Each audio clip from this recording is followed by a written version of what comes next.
যাবেন।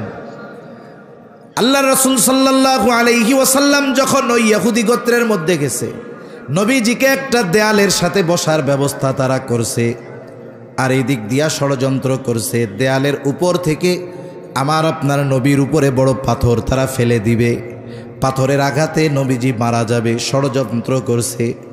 আল্লাহ তাআলা আমার আপনার নবীজিকে আবারও ওহী মারফত জানায় দিয়েছে। এরপরে আরেকবার নবীজি সাল্লাল্লাহু আলাইহি ওয়াসাল্লামের চুল নিয়া ভাঙ্গা চিরুনির মধ্যে 11টা গিট্টু দিয়ে তারা ক্ষতি করার চেষ্টা করেছে। আল্লাহ রসুল সাল্লাল্লাহু আলাইহি ওয়াসাল্লামের উপরে জাদুর প্রক্রিয়া প্রভাব পরিলক্ষিত হয়েছে। ওহির মাধ্যমে নবীজিকে জানায় দেওয়া হয়েছে যে অমুক একটা পরিত্যক্ত কূপের মধ্যে একটা ভাঙা চিরুনিতে আপনার চুল নিয়ে 11টা গিট দিয়ে ক্ষতির চেষ্টা করা হয়েছে। ফেরেশতাদের মাধ্যমে আল্লাহ তাআলা জানায় দিয়েছেন ওইখান থেকে চিরুনি উঠানো হয়েছে।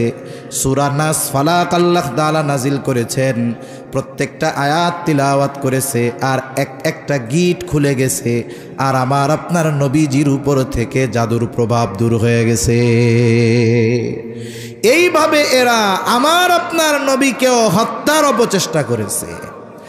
এদের আরো অবাধ্যতার কারণে একটা সময় জাজিরাতুল আরব থেকে এদেরকে বিতাড়িত করা হয়েছে। পৃথিবীর কোথাও গিয়ে তারা স্থির হতে পারে নাই, কারণ যেখানেই গেছে ওখানেই বিশৃঙ্খলা তারা